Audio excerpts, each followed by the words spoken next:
Hi, welcome to JRT 3D. Today we're going to be working with the XViCO X3S, and it's going to be an upgrade from the X3. Supposedly it's only about a 30-minute build. The last one took about 2 hours, so let's crack open the box, see what we got going, and see how long it takes us.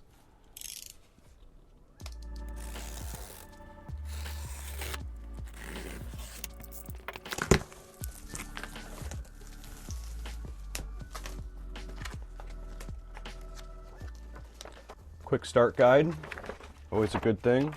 Nice, basic, easy. Looks like it will take 30 minutes. QC card, making sure it's good for quality check.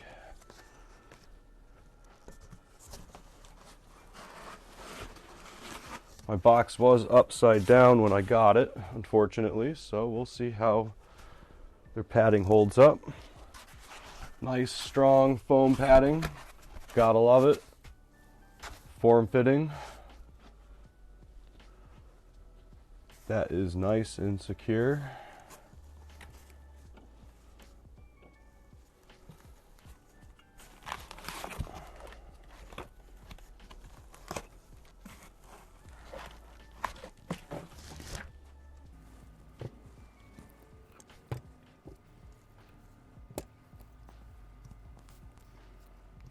Okay, that part looks good. More nice and form fit.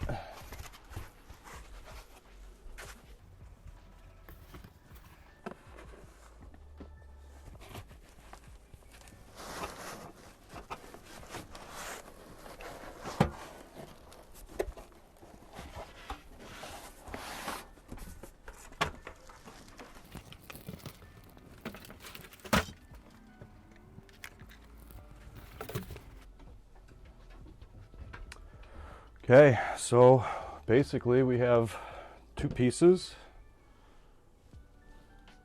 Really not too bad. The assembly box is snug tuck in the back. All our tools. A whole box of goodies.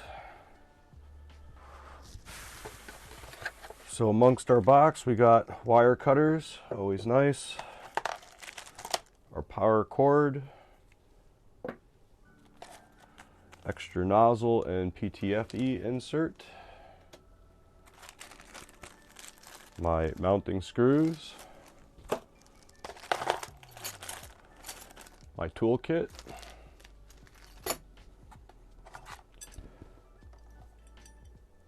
my filament holder, which unfortunately I do not like this style at all. If I can't get it in the shot there, do not like this style, so I'll probably be replacing that. No, don't like it. Zip ties, glue stick, which I won't be using, an SD card, and a couple random screws for my filament holder. So far I'm digging the build. It looks pretty nice. It's solid. I like the fact that the front is got the panel and everything. That's seems more robust. Our bottom actually has a bottom, which is super nice as opposed to the last one. The X3 did not have a bottom, so the fact that this has a bottom, keep the electronics all nice and neat. Looks like for the most part, instead of plugging into the motherboard, we'll be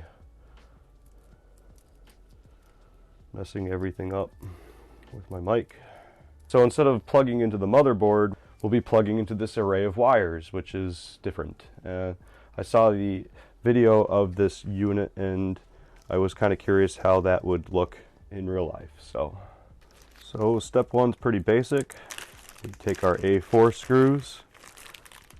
4 of them.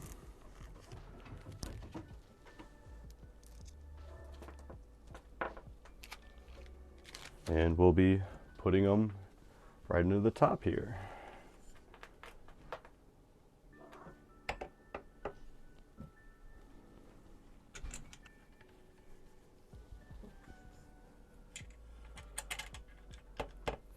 one on each side to secure them if they don't fall out on me first.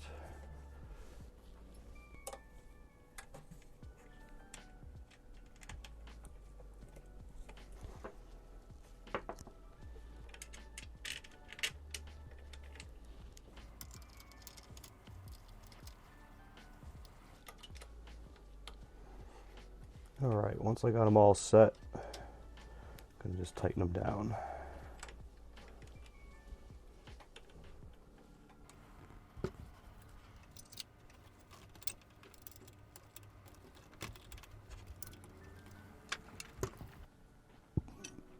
Alright, so part of step one is putting on the spool holder that I don't like, but for the sake of the video, we'll do that.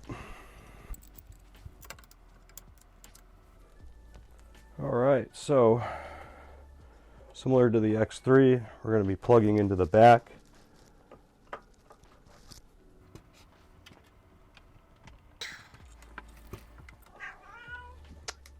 Okay, I wanted to just undo the zip ties, which, again, don't snip the belt.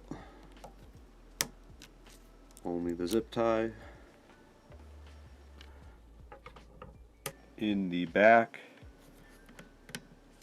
motor, we want to remove that zip tie. And so we're going to snip that, keeping in mind not to snip the belt.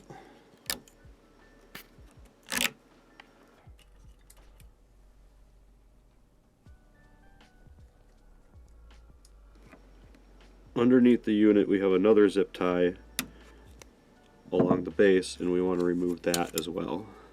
It is super nice as far as shipping goes.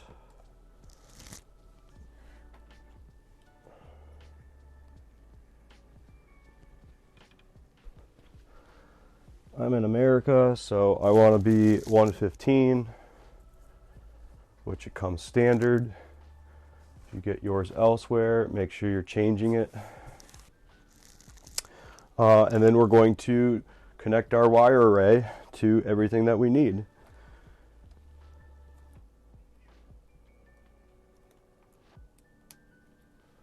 Z-connect's pretty easy, nice and clean. My brake switch, if I've got a filament detection error, then we can just match our letters together. Seems pretty easy. B to B, A to A, D to D, C to C. And then I need to put my extruder motor wire in to that. X to X, and X is motor. Okay. I was kind of curious as how this was going to look, and it's not too bad. Not my biggest favorite cup of tea visually, but it does look like it'll hold up. So I'm just going to reattach a zip tie.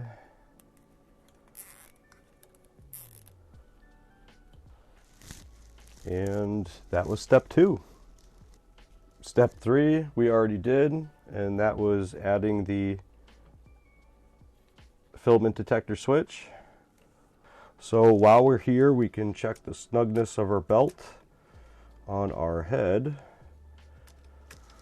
That feels a little loose, so let's tighten that down real quick. We're going to be unloosening these and then pulling this outwards and up. And so I did that with kind of holding this with my index finger and pushing out while tightening these two.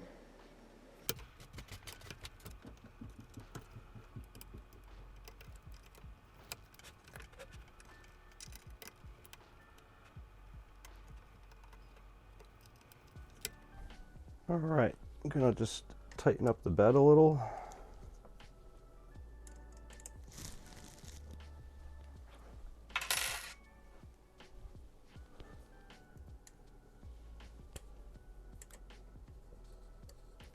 I'm going to undo this front part.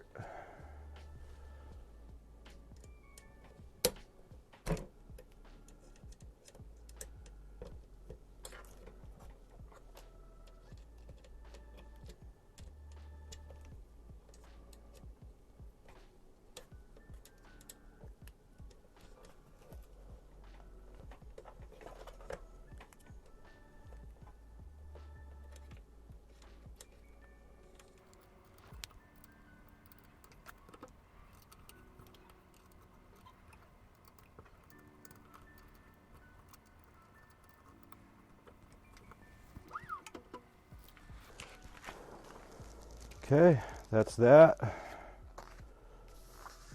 3 easy steps.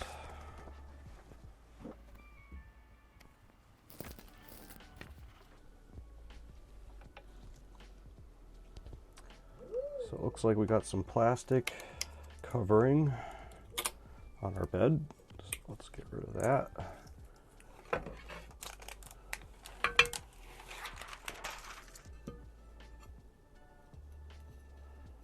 And same for the metal bed.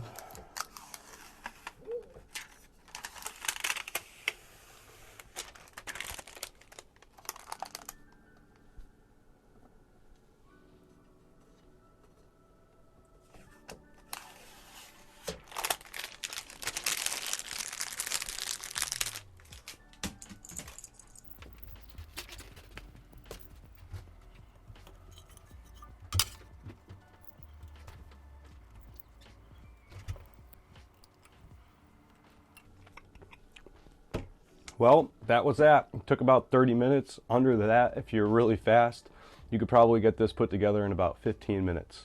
Again, this is the XViCO X3S. It is an updated model from the X3. We now get a heated bed. We have a different motherboard, different power supply. We can actually plug this into a USB. Our power is on the side. I love that, instead of the front. And instead of on the right side of the bed and the LCD screen over here, we have it on the front, which is a really nice upgrade. Again, from the bottom of the printer, we actually have a plate covering all the electronics, and that's super nice. Now that I've got the belts all nice and tight, I'm going to plug it in. We'll turn it on, see how it runs. One thing I wanted to do amongst this is I added some super lube to the stepper rod, and just going up with the Z and allowing the rod to lubricate itself amongst adding the lube. This will hopefully take away some of the squeaking that was going on with the movement of my Z-axis. I also printed out a file to add a stabilizer for the stepper rod. That way the stepper rod isn't flailing around